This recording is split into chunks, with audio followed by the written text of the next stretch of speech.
I'm Martha Kearney. During the week, I work as a journalist and presenter, but at the weekend, I keep bees. Look at that. That's fantastic.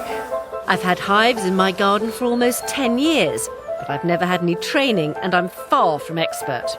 Just hope I don't get stung. So this year, I'm upping my game, with help from master beekeeper John Everett. One of the tricks is to clip one of the wings of the queen. It sounds rather cruel to me. I'll be exploring the culture and science of beekeeping. This is the greatest show on earth, the swarming of honeybees. And I'll be trying to harvest the best honey I've ever had. This is the best bit. It's very nice honey.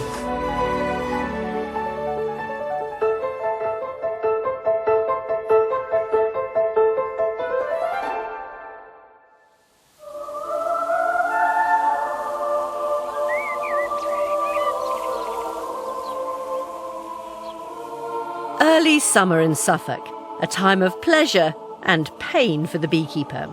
The weather's finally warming up and the bees in my garden are busy foraging for nectar and pollen wherever they can find it.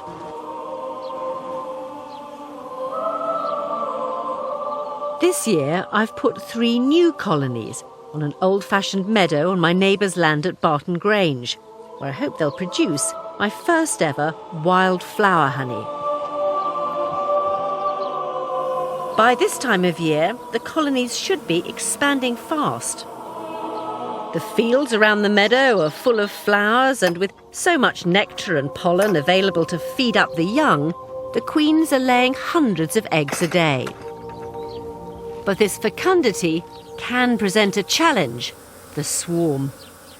Around this time of year, swarming is a real problem, actually, and I've had many swarms over the years, and the worst thing that can happen is you just go back to your hive and you realise there's only half of the bees there and they've swarmed and you haven't even seen them.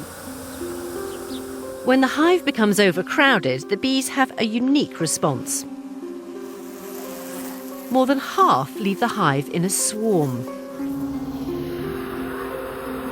They take the old queen to look for a new home. It's a natural form of reproduction. While the scouts find a suitable spot, the others cling together for warmth. I'm sure my hives are ready to swarm, and I want to find out more about this extraordinary phenomenon. So I've come to Sussex University to ask bee expert Professor Frances Ratnieks. So what is it exactly that triggers a swarm? Swarming is the way that honeybee colonies naturally reproduce, where one colony becomes 2. Before half the bees can leave with the old queen, they have to make a replacement queen for those who stay behind. What happens is worker bees make queen cells which look like an acorn cup. And we can see, haven't we, there's a couple of queen cells in here, aren't there? Yes, we can see several queen cells, and when a colony is swarming, they normally make, quite a lot of queen cells. They make an heir and a spare, plus a few more. The larva in the queen cell begins life in the same way as a worker bee, but the bees feed it with a special substance secreted from a gland in their head. The royal jelly has chemicals within it which trigger the larva to develop as a queen instead of as a worker, because both workers and queens are female, and a female larva can, in principle, become either. While we're talking, the bees in the observation hive in front of us start behaving very strangely. What's going on here? They're all getting quite agitated, aren't they? Well, the hive here, the bees are actually running in all directions, and I think it's actually we're seeing the early stages of swarming. In fact, looking through the window, I can see quite a lot of bees flying around, so I think... Oh, maybe we should go outside and have a look. Well, let's go outside and see what's happening. This is amazing to watch. The bees cluster with the old queen around the entrance to the observation hive. They'll wait here until they find a new place to make a home. During swarming, the bees are not at all aggressive. You can stand here without any fear at all. Frances is confident enough to handle them with no veil or gloves. But I'm a little more circumspect. This is the greatest show on earth, the swarming of honeybees. There's It's one of the most dramatic things you can see, and indeed, I never get tired of the bees. They're just so amazing in what they do. This unique form of reproduction might be fascinating to witness, but for a beekeeper, a swarm is a mixed blessing. Because you can end up losing your bees.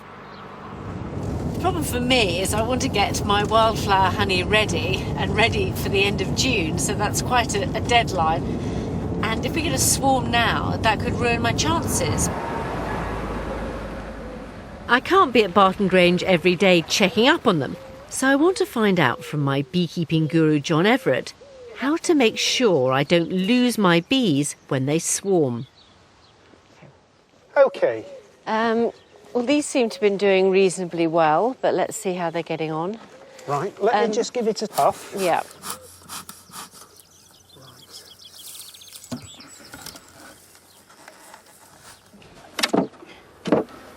As soon as we open the brood box of the first hive, we discover queen cells. There's another queen cell there. The workers have made a lot of them, and the larvae are almost ready to hatch. Blimey, so many. Because there are so many queen cells like this, and because the hive is so overcrowded, I'm sure it's going to swarm in the next day or two. So what's your view of what's the best thing to do about swarms? I mean, could you just let them go?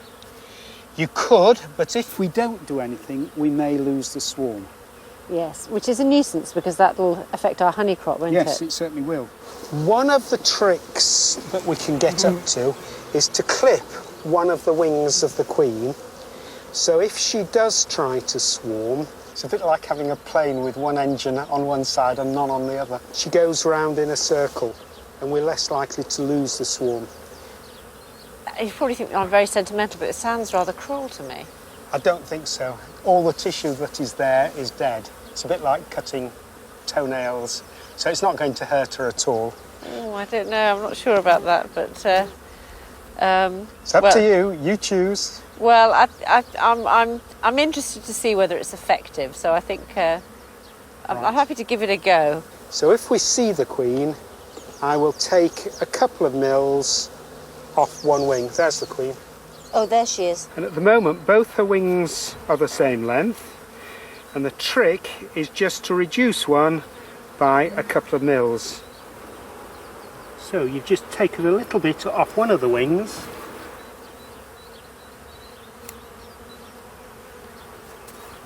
And I've cut off about 2 mils of her left wing. It doesn't stop swarming, but it does mean that it's much more likely that we'll find a swarm. I'm incredibly impressed, John, by what you've done. I mean, it's such a delicate thing. I know if I had a go myself, I think I'd probably end up decapitating the queen.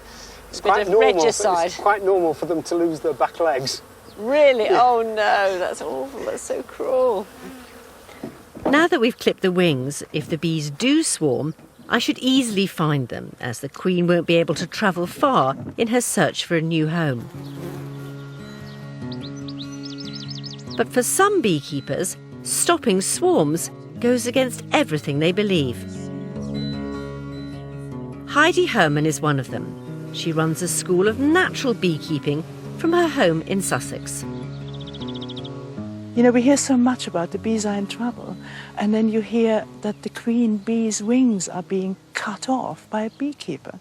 I think it's a shame that that is being done, because you're basically frustrating, you're thwarting the colony's instinct in a very crude way.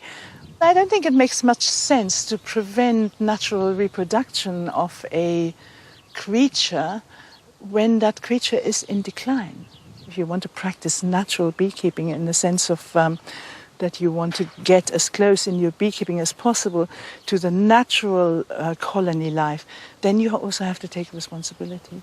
Heidi doesn't try to stop swarms. Instead, she keeps a constant watch for them. If she sees a swarm, she goes out and collects it, like this one her husband caught on film last year. Whoa. Here we go. Once Heidi's collected the bees, she coaxes them into a new hive and ends up with a brand new colony. Come on, girls. Up you go. This technique is all part of a natural approach to beekeeping. Heidi believes in interfering as little as possible with the bees. Controversially, she doesn't use chemicals to treat varroa. She doesn't feed the bees with sugar syrup, and she doesn't take any honey unless she's sure that the bees have enough to last the winter. When you read older beekeeping books, say of the 50s and 60s, you find a much more respectful attitude towards the whole being of the colony and what the colony needs. Attitudes towards keeping bees have evolved over the centuries. People have kept bees for honey since at least the time of the ancient Egyptians. At first, beehives were just hollow logs. Then woven straw baskets or skeps were used. Skeps were common right up to the 19th century. But although they now look quaint, the only way to harvest the honey was to kill the bees. So the wooden hive with removable frames that we use today was a big advance. But natural beekeepers like Heidi now use a new kind of hive that brings the skep into the modern age. It's called a sun hive.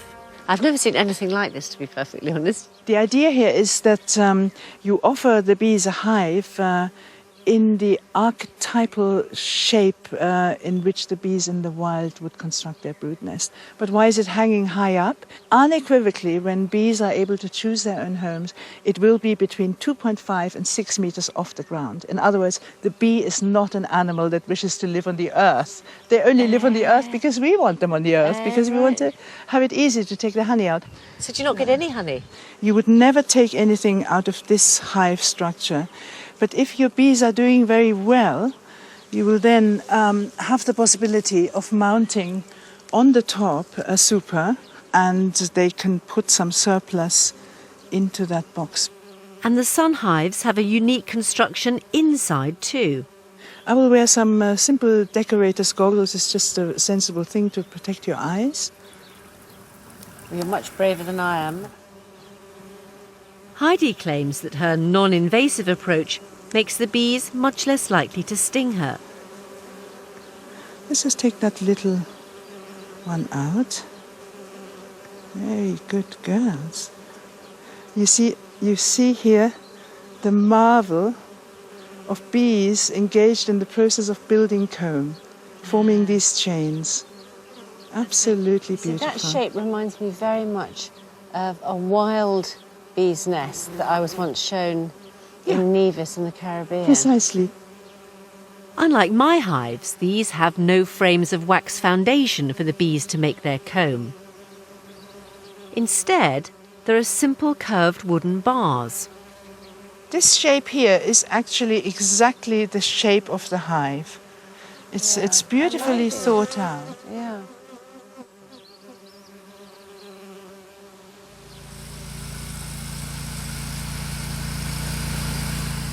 While I'm away from Suffolk, I've asked the owners of the meadow, Matthew and Nick, to keep an eye on my hives.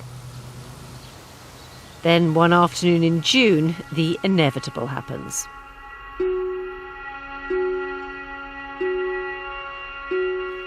Martha, it's Matthew. The bees on the far left-hand hive are swarming. They're all piling out in numbers and they're all gathering at the top. So is there anything you want us to do, Martha? So we put a box underneath and try and brush them into a box, is that correct? To them? Well, Nick's got a bee outfit, so maybe he can try and give it a go. Now, Matthew is a little bit scared about coming too close without any protection.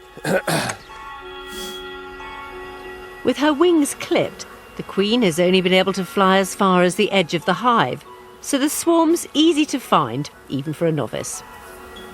Have you done this before, Nick? Never. No, not at all.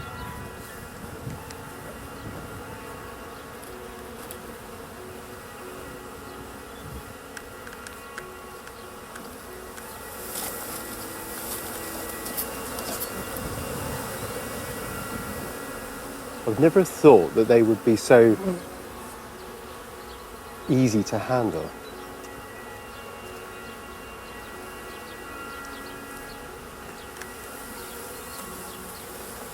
There's one main core which I guess is where the queen is.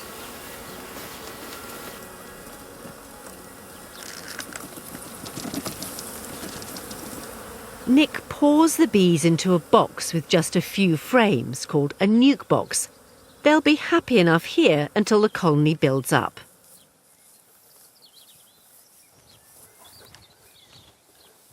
It's a new home closer into the meadow. Well, I think I've caught the bug now. Nick and Matthew really have done a fantastic job. And the wing clipping does seem to have helped make it easier to catch the swarm. I now have a whole extra colony, but the cedar hive is also getting very crowded, and I'm determined not to lose it to another swarm. I need to find a way of making sure they swarm while I'm on hand to collect them. And John thinks he might have a solution. We could make an artificial swarm. So we'll take the old bee, the old Old queen queen. out, and if we do that, that's the swarm, isn't it? They'll Yeah. follow her. And we'll shake some bees on her and see what happens. Okay, brilliant. No, I think I like this experiment. I have never actually tried to make the swarm go into a tree or anything, but there's always a first, isn't there? Yeah. But this is what would happen in the wild if you left it alone. But of course it could just go off 2 miles and we'd lose the bees, and we don't want that to happen.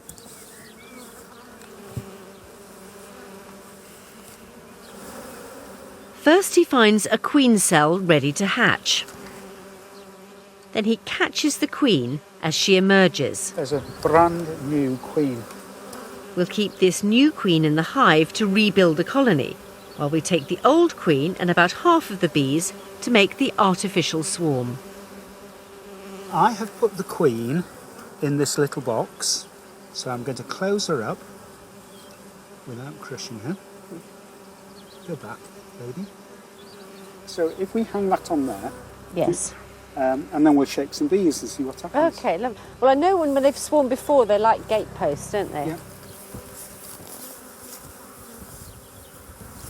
The queen's powerful pheromones make the worker bees gather around her. Their swarming instinct makes them docile. This is exactly what a swarm does, isn't it? This is a swarm. This looks exactly like a swarm in the wild. The only difference between this and a natural swarm is that we've made it happen when we wanted it. Look at that. Look at them clinging all around her. So should I put it in the in the go right bottom down of to the the bottom. bottom?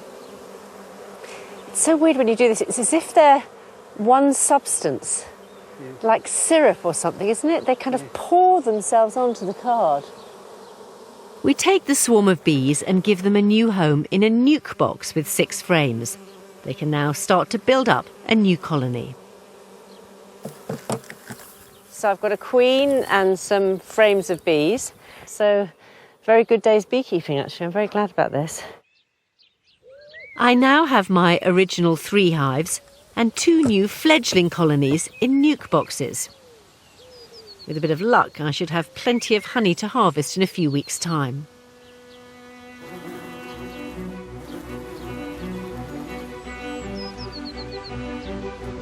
At my cottage, I have 1 hive which is already heavy with honey. These bees are very productive, but also ferocious. I've asked my beekeeping friend Jan Dryborough, who's much braver than me, to help work out if there's any honey ready to extract. What I want to have a look at today is the terrifyingly angry, vicious hive. I'm only just going to see whether I'm in a position to extract any honey, but I'm not going down into the brood box because they're too frightening. Right, okay.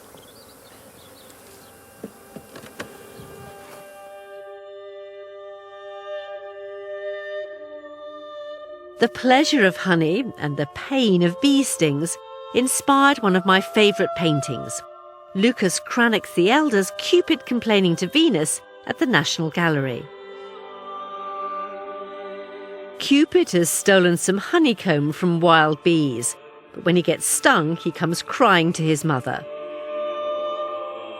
It's an old story told by the Greek poet Theocritus, and it captures the paradox of man's relationship with the honeybee.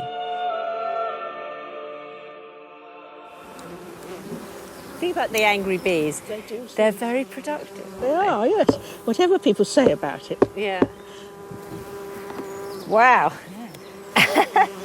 This is fantastic. This is really very, very heavy. This is really good, isn't it? Yeah. And all sealed. So I think we can assume there's loads in here. Should we pop this over here? Are you able to help me? See how heavy it is. I couldn't manage this on my own. Right.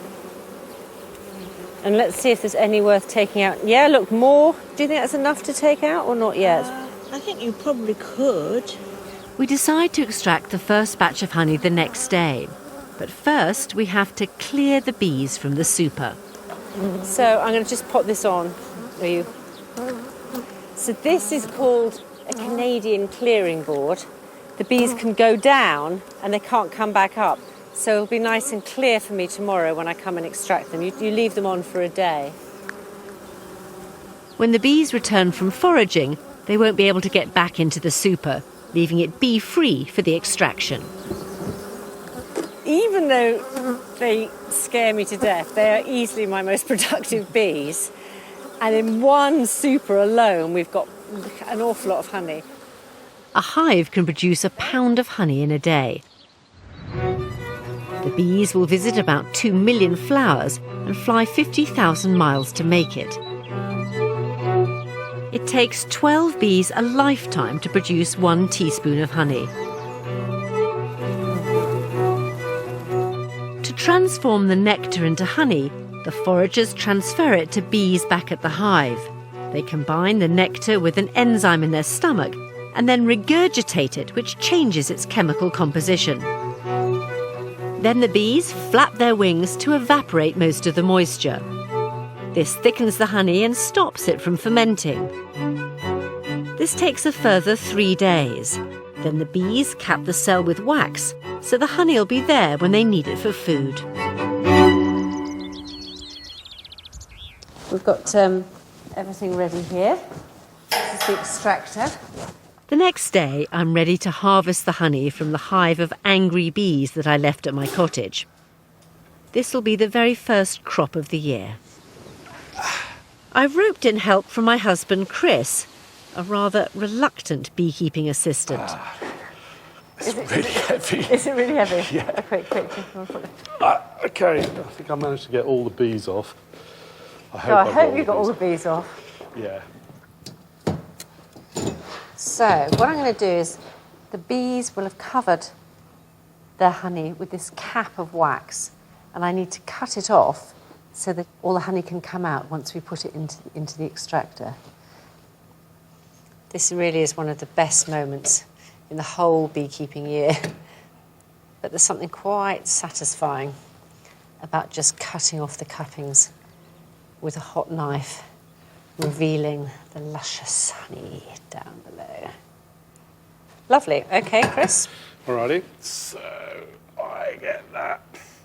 We're using a centrifugal extractor, which takes the frames into the barrel, ready to be spun round. And you sort of rest it against the side like that, and you can get 6 frames in there. This is the best bit. Very nice honey. Yeah, that's good. So you've got 6? Yeah, all 6 ready to go. All right, brilliant. My favourite bit. The one bit I like.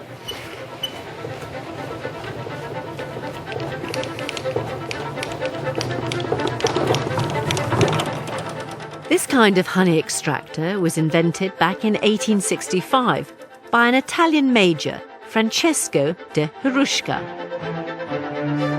Before that, the only way to get the liquid was to destroy the honeycomb. De Hruška's simple invention meant that you could take out the honey without damaging the comb, which could then be returned to the hive, saving the bees a vast amount of time and effort rebuilding it from scratch. It revolutionised the honey industry.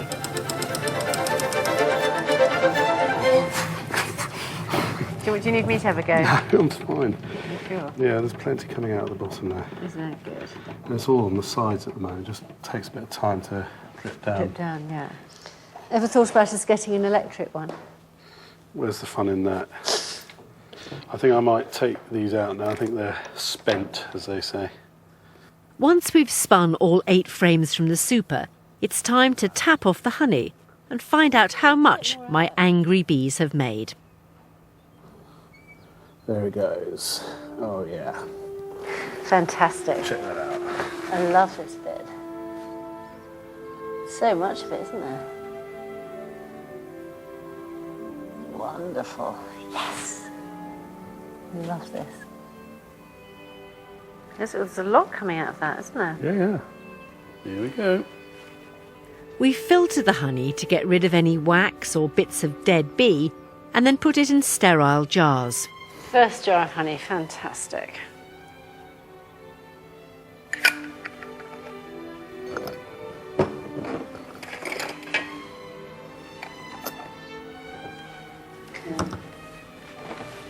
One, two, three.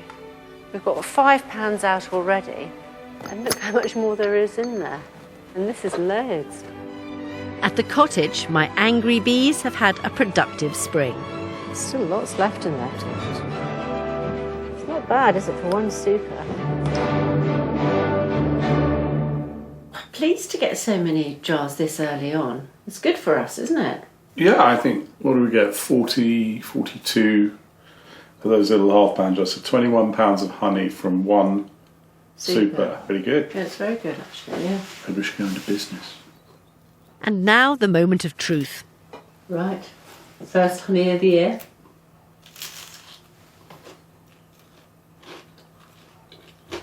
Nice. Such a nice thing, the honey on toast. Just... Well, I'm really enjoying it. It's very our usual vintage, I'd say, for Classic. spring honey. Classic spring honey. Yeah, classic spring honey. Next time, I learn about the secret of the bee's unique form of communication. This is the waggle dance. It's the most sophisticated form of communication that a non-human can do. I discover the powerful properties of manuka honey. In medicine, bugs have become resistant to almost everything man-made, but never to honey. And find out if the bees on the meadow have made my first true wildflower honey. Thank you. Really tastes of wildflowers. Thank you. Victoria Corrin-Mitchell is here in just a few moments as 2 more teams go head-to-head for a smoother path to the semi-finals. Only Connect is next. And then Welsh language drama here on BBC4 tonight to Aberystwyth for part 1 of Hinterland at 9. Don't miss it.